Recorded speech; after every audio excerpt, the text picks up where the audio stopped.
कौन से आप लोग जरा ध्यान से सुनो। प्रियव्रतो तान पादो सतरूपापते सुतौ वासुदेवस्य कलया रक्षायां जगत स्थितौ। प्रियव्रत और उत्तानपाद नाम के दो पुत्र हैं। उत्तानपाद ये जो हैं इनकी दो पत्नियां हैं, एक का नाम है सुरुचि, दूसरे का नाम है सुनीति। ये उत्तानपाद कौन है महाराज? हम ही और आप उत्तानपाद हैं। और सबकी दो पत्नियां हैं, सुरुचि और सुनीति। इंसान के पास दो चीजें होती हैं, एक जो उसे पसंद होती है और एक जो शास्त्राज्ञा होती है। लेकिन हमें वही चीज अच्छी लगती है जो हमें पसंद है। अब कोई कहे कि भैया ऐसा जीवन जीना चाहिए, ऐसे रहने चाहिए, वो पसंद नहीं आएगा। आजकल महाराज बुरा मत मानिएगा मेरी माताओं, पर आजकल महाराज घरों में जाओ ना, जैसे हमें भक्त लोग बुलाते रहते निमंत्रण में तो चले गए, तो आजकल ये भी जानकारी करने में कई बार भ्रम हो जाता है कि ये घर की बहू रानी है या बिटिया है। ना मांग में सिंदूर, ना माथे पे बिंदी, ना हाथ में चूड़ी, ना महाराज हमारी कोई भारतीय परिधान। अच्छा ये बताओ, सिंदूर मांग पे क्यों लगाया जाता है? जोर से बोलो। नहीं पता? पति की उम्र के लिए ना? तो फिर क्यों नहीं लगाते हो? लगाई हो? कई माताएं कह रही ये देखो लगा है, देख रहा है महाराज। आजकल वो कई माताएं वो जो नहीं आती लिपस्टिक वाली, हल्का सा यहां लगा दिए, और उसमें भी कई लोग तो ऐसे ढक के रखते, कोई चेक ना कर ले कि हमारी शादी हो चुकी है। ये हालत है हमारी।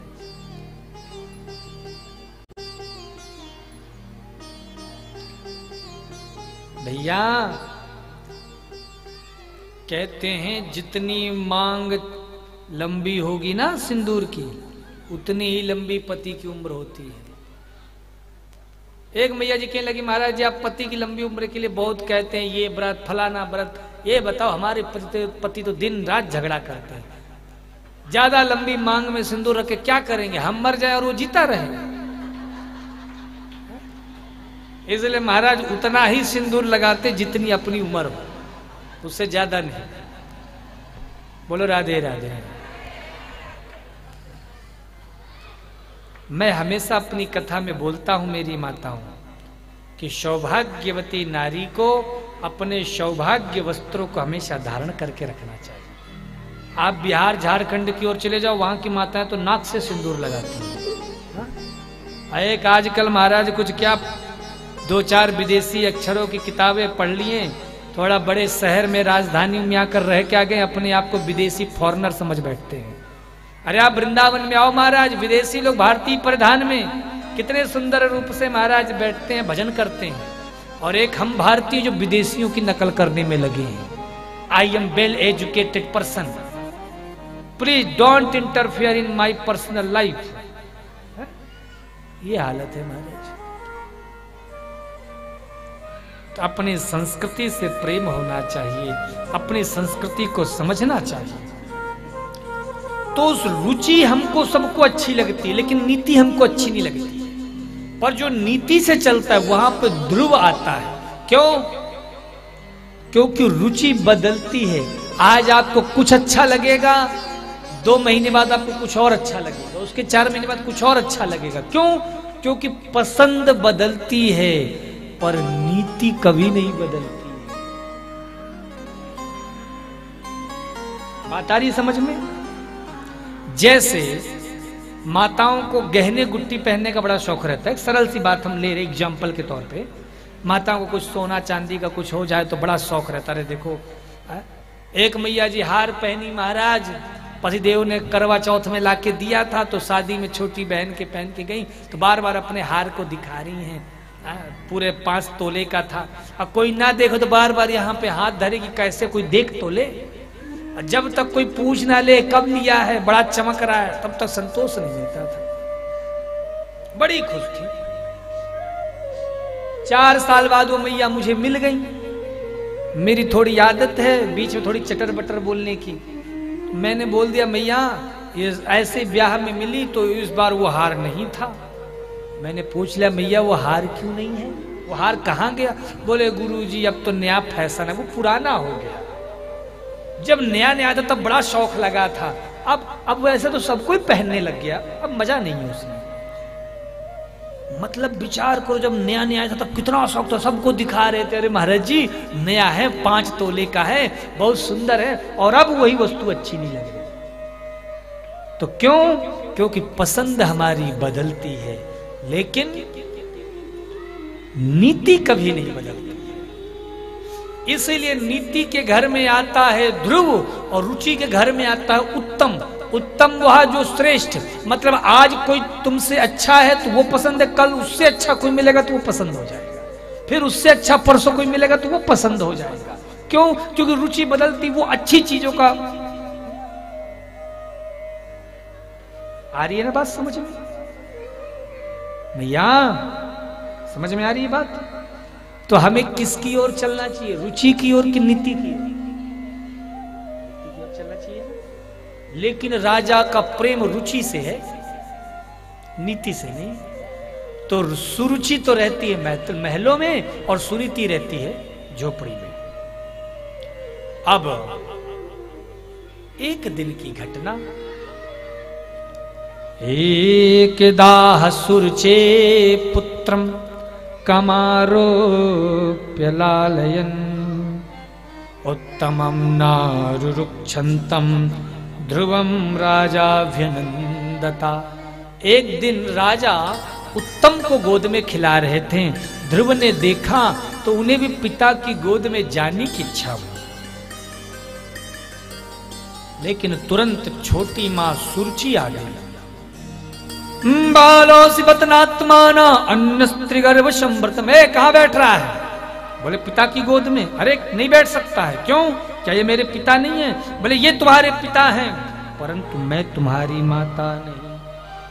नूनम वेद भवान यस्या दुर्लभेर्थे मनोरथा, ये मनोरथ तुम्हारा दुर्लभ बेकार है। तो इस सिंहासन में बैठना है तो जाओ जंगल, भजन करो और भगवान से ये प्रार्थना करो कि मैं अपनी छोटी मां के कोख से जन्म। ध्रुव जी को ये बात बड़ी बुरी लगी। महाराज तीर से तलवार से वो घाव नहीं होते हैं जो ये जुबान घाव कर देती है। जुबान बहुत खतरनाक है। ध्रुव जी रोते रोते मां के पास गए। मैया जगाम मातो प्ररुदन सकासम, मेरी क्या गलती है जो मैं तेरे गर्भ से पैदा हो गया? रो रहे हैं। मां ने गले से लगा लिया। अरे बेटा तू ऐसे क्यों रो रहा है? अरे तेरी छोटी मां ने तो तुझे वो रास्ता दिखा दिया जो मैं तेरी अपनी मां होकर के भी नहीं दिखा पाई। अरे यही तो जीवन का लक्ष्य है, भगवान को पाना। जा जंगल जाके भजन कर। एक बात बोलूं आपसे, मैं बोलूं?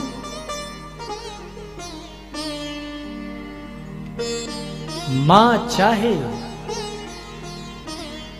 तो बच्चे को साधु बना दे, मां चाहे तो बच्चे को व्यापारी बना दे, मां चाहे तो बच्चे को डाकू बना दे। मां जैसे चाहे वैसे बच्चे को बना सकती है। ये मां की ताकत है। अगर ध्रुव ऐसा है तो उसमें कहीं ना कहीं कारण माता सुरुचि का भी है, माता सुनीति का भी है।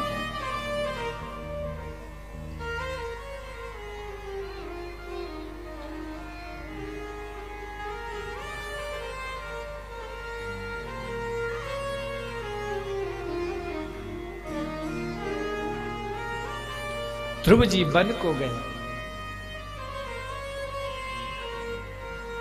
नारद जी मिल गए, द्वादशाक्षर मंत्र दिया, ओम नमो भगवते वासुदेवाय, केवल इसी मंत्र का जप कर रहे हैं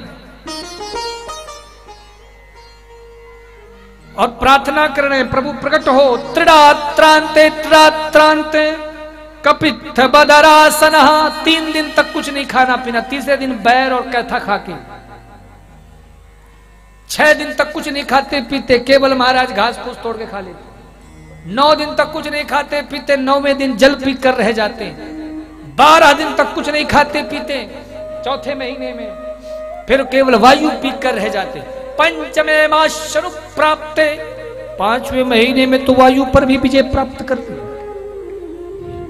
अब देवता घबराए, भगवान के पास गए, प्रभु रक्षा करो। नहीं विदाम भगवन् प्राणिरोधम चराचरस्याखिल सत्वधा विदेहि तन्नो वृजिने विमोक्षम प्राप्ता वयं त्वां शरणं शरण्य। प्रभु हम आपकी शरण में हैं, हम अपने प्राण वायु को नहीं ले पा रहे, कृपा करके हमारी रक्षा करो।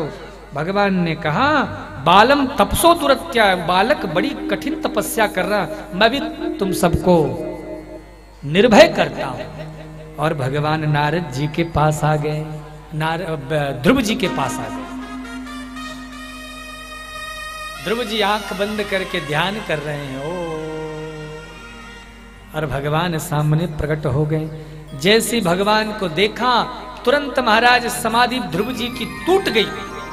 सामने देखा तो वह सुदर्शन चक्रधारी बैठा हुआ है।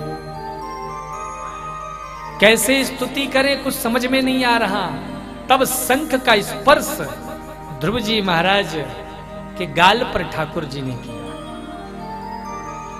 तब ध्रुव जी स्तुति करते हैं, योऽन्तः प्रविश्य मम वाचमिमां प्रसुप्तां संजीवयत्यखिल शक्तिधर स्वधा अन्याश्च हस्तचरणाश्रवण त्वगादि प्राणान् नमो भगवते पुरुषाय तुभ्यं प्राणान् नमो भगवते पुरुषाय तुभ्यं।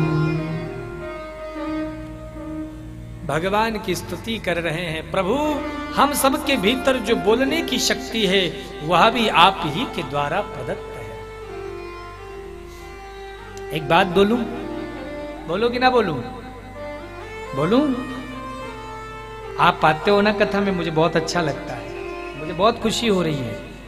पर आप जब आओ ना तो अपने घर से अपने बच्चों को भी लेके आओ कथा में, तब मुझे ज्यादा अच्छा लगेगा। क्योंकि ये जो छोटे बच्चे हैं ना, ये जो छोटी छोटी बच्चियां हैं, ये सब बाल गोपाल हैं, इनकी जो अभी बुद्धि है ये बड़ी निश्चल है। क्या है? निश्चल है। अभी आप इनके दिमाग में जो बात डाल दोगे ना वो फिर जीवन पर्यंत बना रहेगा। मुझे पता है बच्चे हैं, चंचल मन है, कथा से मन भटकेगा, लेकिन कोई बात नहीं, बगल में बिठाओ, थोड़ी देर तक मन भटकेगा, लेकिन धीरे धीरे भटकते भटकते मन कब भगवान में लग जाएगा आपको खुद नहीं पता चलेगा।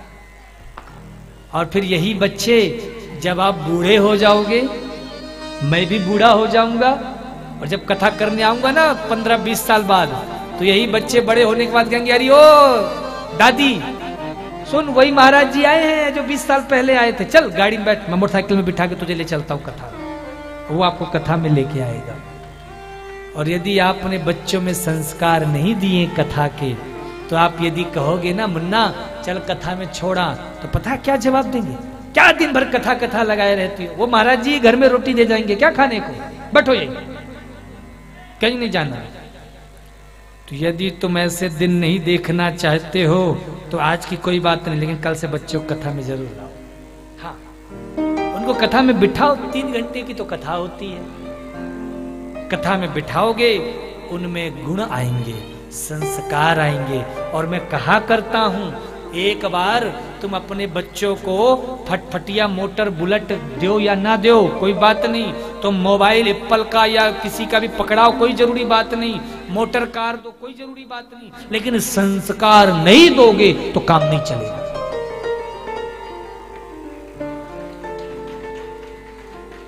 इसीलिए बच्चों में संस्कार देना बहुत आवश्यक है। मैं जब ये खबरें पढ़ता हूं ना कि बेटा महाराज जी हमारा बेटा जॉब कर रहा है, कहां? अमेरिका में। अब हम वृद्धाश्रम में रहते हैं, क्या इसलिए बच्चे को पढ़ाते लिखाते हो? भैया 2 रोटी कम खाओ, थोड़ी छोटी गाड़ी रखो, थोड़ा छोटा सा मकान बनाओ, लेकिन पुत्र और बहू यदि तुम्हारे साथ हैं, तुम्हारी सेवा कर रहे हैं, तो इसका मतलब ये समझ लो कि भगवान की तुम्हारे घर पर साक्षात कृपा है। क्या करोगे उस धन का, उस वैभव का, उस ऐश्वर्य का कि बड़ा भारी मकान है और भूत बंगला की तरह लग रहा है, कोई रहने वाले नहीं।